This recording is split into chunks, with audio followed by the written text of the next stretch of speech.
आप सुन रहे हैं सुपर हिट्स 93.5 रेड एफएम। मैं हूँ Rubina. A big thank you to all the doctors, nurses and of course the frontline team for being there, especially during this crisis. आजकल हर किसी के मन में सिर्फ एक ही चीज़ है, वो है कोरोना वायरस। हर कोई यही सोच रहा है यार। एक वक्त ऐसा था कि we were okay with common cold, flu, cough, थोड़ी सर्दी, जुकाम। वी वुड से यार तबीयत ठीक नहीं है, I am just down with fever. But now the word fever, the word cold, cough, somebody sneezes, you want to just run away.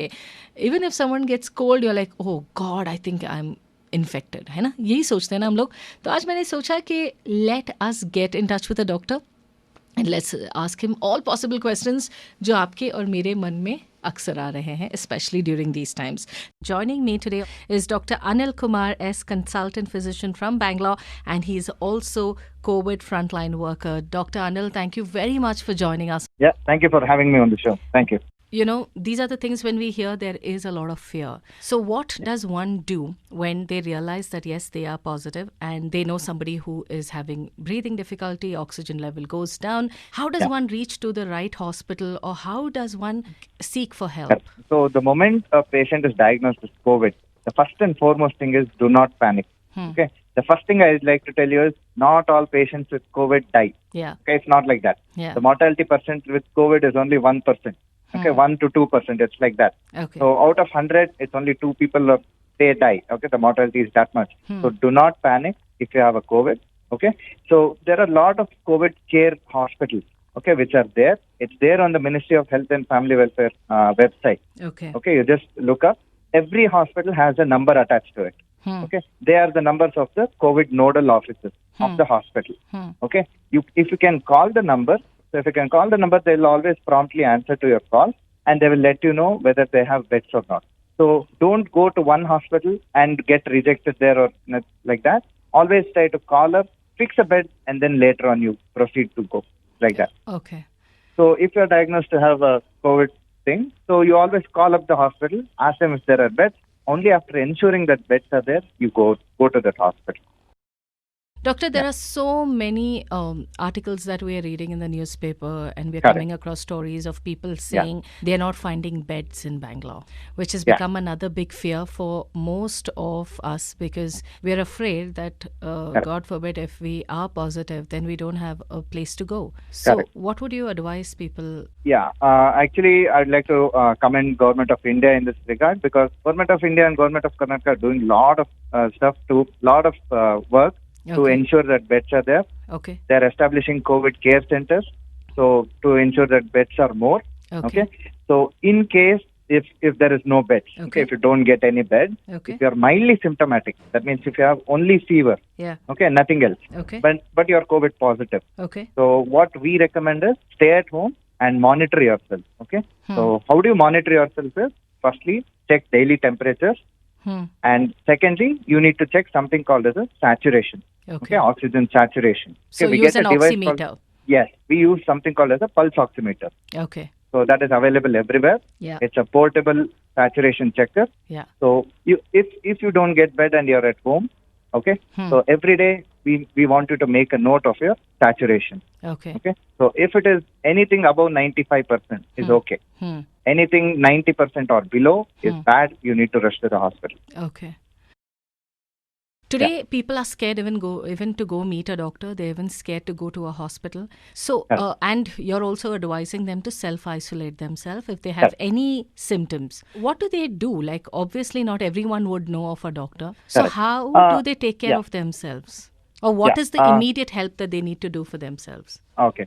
So the thing is, there are designated fever clinics are there. Okay. So there are designated fever clinics which are like an outreach of the hospital. Okay. You don't need to go to a hospital, but it's an outreach of the hospital. They are called as fever clinic. Okay. Okay. You can visit a nearby fever clinic, and they will help you decide whether you need a swabbing, whether you need hospital admission, or whether you can home quarantine. Okay. Yeah. So if you are in home quarantine, that means if you are not like, if you don't want a hospital admission or anything, and if you're at home. Okay. So first and foremost thing is always isolate yourself in a room. And sanitization is one of the key priorities. Okay. Right? Like whatever clothes you use, they have to be properly washed and disinfectant. It's feasible. You can buy sodium hypochlorite and you can wash your clothes in sodium hypochlorite solution. Is that available easily?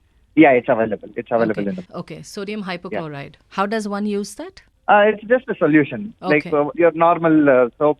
This thing is there, right? Okay. So So you once just you wash it with soap, then you just rinse it with this. Yeah, correct. You Okay. just rinse it with it and then wash your clothes. Okay. Yeah. So if you are positive, that is the Okay. thing. That is one thing. And always isolate yourself from the other family members.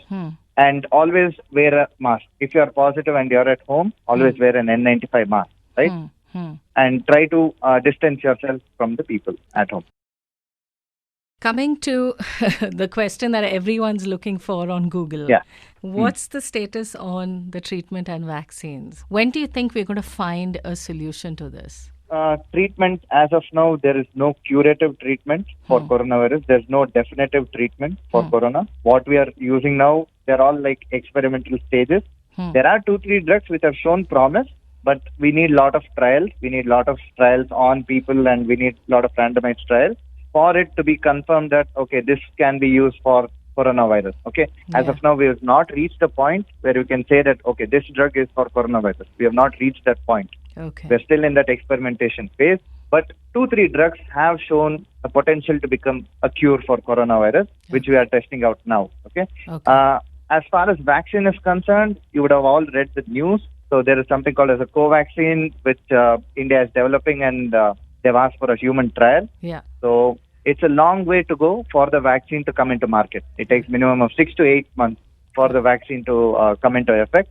And the future thing is only once the vaccine comes out can we be sure that, okay, there's some protective thing against corona. Okay.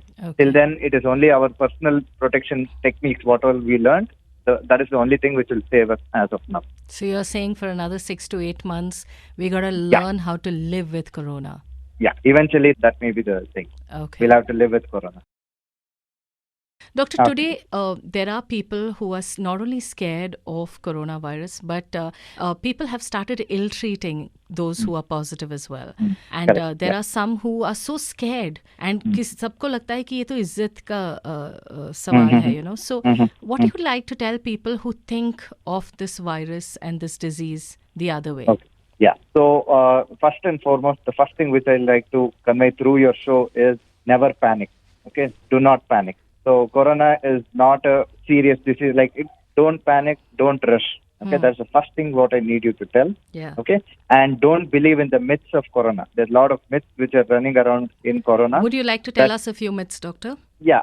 Some of the myths is anyone who gets corona will die. No, that is not true. Okay, the mortality is only some 2%, so not everyone with corona will die. It is infectious, yes, but if you follow your personal protective techniques, okay, if you follow cough etiquette, if you follow like distancing, social distancing and all, the chances of you contracting the disease is very less. And don't roam around, don't go outside without any purpose. Okay, aimless or purposeless movement it should be avoided, and avoid crowded places such as market or shopping malls and all those crowded places, right? So you have to avoid those things. Okay. It is contagious, but it is infectious also, it is contagious. But if you follow your proper social distancing and your personal hygiene, then I don't think you will contract the disease. So don't panic, okay? Follow safety measures, follow social distancing, and always adhere to your personal hygiene, hand wash, hand sanitization, always wear a mask. So if you do all these things, then your chances of contracting corona is very less.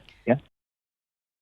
So, doctor, coming to isolation and distancing yourself now, most of the families have kids, have older people at home, and it's the smaller houses. How does isolation also is very difficult, and also keeping small children, especially small children, away is tough. So, could you give us a few tips how to deal with families where there are children and senior citizens? Yeah. Okay. In families who have children and senior citizens, first and foremost thing, always when it is usually the middle-aged people who go out and buy groceries and do all the shopping and come inside. Yeah. So anytime you're stepping out of the house, you always wear a mask. Preferably you wear a glove, and always follow something called as a cough etiquette. Okay, that means you don't cough up front. Okay, you either use a handkerchief or you cough into the bend of your elbow. Okay, that's so that like you into don't your cough armpits. Armpit. Yeah. Bend of the elbow, yeah. Okay. So that you don't cough onto the face of the child, or you don't cough onto the face of the person opposite to you. Okay. So this cough etiquette has to be followed, and always keep a hand sanitizer in your house. And whenever you touch any article, whenever you touch any object, use an hand sanitizer. When you come from outside, use a hand sanitizer. Okay, and always wash your hands. Okay, because this COVID can get transmitted through fomites. Fomites is a non-living object on which the COVID virus can settle down. So when you those say are called non-living things, you mean like the door, dining table, correct. sofa set? So chair or Okay. your glass, whatever is there, plates, Okay. and all those things. So the COVID virus has a potential to survive on these non-living objects for around 6 to 10 hours. Oh, Yeah. okay. So it settles down like if you cough. So the COVID virus always spreads through your respiratory droplets. That is your Yeah. cough or sneeze. Yeah. So when you cough, the virus particle settles down immediately because it's a heavy particle. It settles down immediately on a non-living thing. So that it will survive there for around 6 to 10 hours. So if you cough now, for the next 6 hours, the virus will be there on the non-living thing. So if someone else comes and touches that non-living thing, they have all the thing to contract the disease, right? Yeah. So whenever you touch any object or anything, always use a hand sanitizer and always wash your hands. That's the thing. So this will prevent in-house transmission of the virus, right? Yeah. So elder persons can also use hand wash, hand sanitizers. You can also use hand sanitizers, and even children can use hand sanitizer and hand washing technique. So, doctor, you are fighting this day in and out. Yes. And I'm Correct. sure you also have children and elder people. And I mean, you have family whom you go back to correct. at home. Correct. And this is a high risk job. So, Correct. how are you keeping yourself, your family, and your loved ones safe? This is a high-risk job, and the thing is, we've all signed up for this. We know something is going to happen in this thing. So we are taking utmost precautions at our hospital, at our institution, to ensure that there is minimal transmission of the disease. We wear PPE, we follow proper protocols, and we always take a bath or something like that before leaving the hospital. Okay. So what happens in the hospital stays in the hospital. That's nice. Even the dress and all those things, we leave it at the hospital, and we bring a separate dressing thing, we bring separate clothes, wear that and go out of the hospital. Oh. So we are following that policy to ensure that our people, our loved ones at the home are safe. Brilliant. Okay. And we have a lot of hand sanitizers at every point in the hospital. We have hand sanitizers. So we are actually safeguarded. We feel better off in the hospital than at home. That is the thing with any people. That's nice. And once again, doctor, I would like to thank you and the entire frontline team for being there for us and doing this for us. And I also know that there are some people who just do not follow the rules. They just, when the doctor or nurses tell them something, they just don't follow the rules and make it difficult, and they do not cooperate. What would you like to tell them? When we tell so much, because we have faced the corona up front, and we know what the disease can cause. Okay, it is only pure ignorance that people have such things that, okay, whatever doctor is telling is false and they are doing it only for money and all those things. So don't believe don't do such false allegations on the doctor. We are trying our best, okay? We're trying our best, and from our part, we're putting 100% effort. And always believe in yourself, believe in the doctor who's treating you, and believe in God. That's all. That's all I can say. Absolutely. Doctor, what according to you should one include in their day-to-day diet for better immunity or fast recovery? So immunity, there is something called as antioxidant. Yeah. So our diet contains a lot of antioxidants, particularly Indian diet. Yeah. It contains a lot of antioxidants. Yeah. So like turmeric is there. You can use turmeric. Okay. Vitamin C, your lemon. Yeah.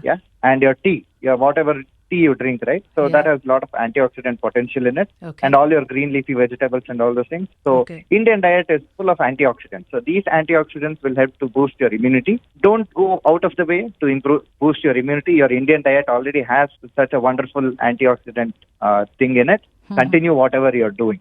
That is what I need to tell. Okay. And Doctor, today, fear is become business. There are many who have come out with treatment. There are many who are saying immunity boosters. Every other person today is selling their products with the name of coronavirus. Correct. So how far can we trust this? If there are no trials, okay, don't believe any drug or any medication as of such without an evidence.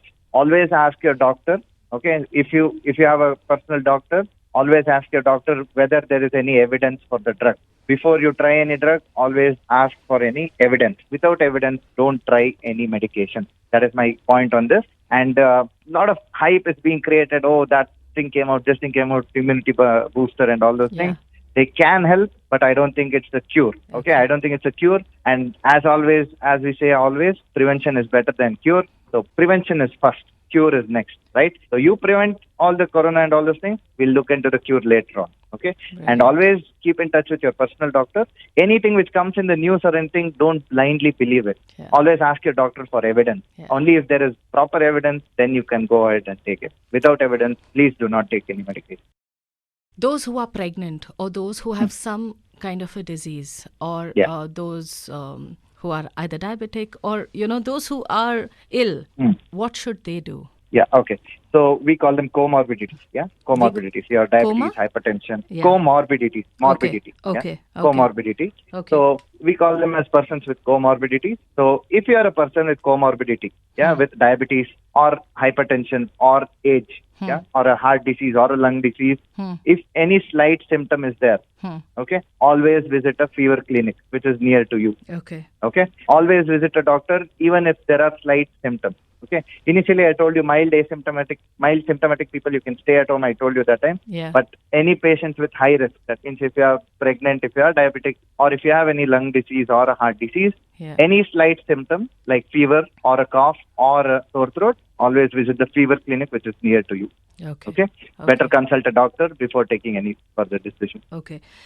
Doctor, so imagine somebody at home has fallen sick, maybe starts with flu or has breathing issues. How do I take care of them? What do I do? So if a patient, if any one of your people in your house, so they have a mild fever, okay, you isolate them in a room and then try to minimize the contact with the patient. Okay. Provide time to time dinner and all those things, but you try to minimize the contact with the patient. But always try to monitor him. Okay. Hourly calls or something like that. If he's inside a room, if you have kept him in a room or anything, hourly calls, make sure that he receives all the care and attention that he requires. Tell them he's not alone. Okay, because mental health is one of the basic things which dampens the spirit in this time. Because a lot of patients, they're going for depression and everything. Tell them that you care for them, you love them and all those things, and then always monitor them. Any slight hint of deterioration, rush them to an hospital. Because all the hospitals now, they have an isolation ward, they have all the things that is there. They'll always take care of you, right? So at home, give them care, give them love, give them whatever, and then monitor the patient always. So, Doctor, you did mention this, and I'm repeating it again, that there are beds available. Bangalore cases are just going through the roof. The numbers are increasing by the day, and the fear and there is a fear also that's increasing, especially what if there are no beds? And you just sometime back told us that there are enough beds available, so we don't have to worry. Correct. But what if a hospital rejects or refuses to accept it? Hospital will have a list of numbers. So they'll have a list of numbers and they'll have contacts all over Bangalore. Okay. If you are a corona recognized hospital, government recognized hospital for corona, dealing corona. So they have contacts with all the other hospitals in Bangalore. Okay. And they will have the numbers of all the hospitals, and they will make sure that they will ensure that you have a bed there. Okay. For example, in our hospital, we ensure that the patient gets a bed before we refer the patient out. So we always make sure we communicate through phone to other hospitals. We make sure that a bed is there, and then we send the patient safely to that area. It's not like we reject the patient and they're out on the road. No, it's not like that. Don't worry. We'll ensure that you get a bed in the other hospital, and then we'll refer you. So, Doctor, you also mentioned about a helpline, which I think we need to keep it very handy. And I am going to repeat what you had just said some time back, that in case there is something to worry and you need to take the patient to the hospital, make sure you call those hospitals, and there are recognized hospitals. How does one find the exact details, Doctor? Which site or which helpline they're all help? On the Ministry of Health and Family Welfare website online. Ministry of Health and Family Welfare. Family Welfare. Online. Okay. Or you can just Google for Corona Care Centers in Bangalore. Government recognized Corona Centers in Bangalore. You'll get a list of hospitals along with the numbers. That was amazing, Doctor. It was very, very, very informative. Thank you once again. And thank you. Thank you for being a part of the show. Thank you. Bye. Yes, bye. Red FM 93.5.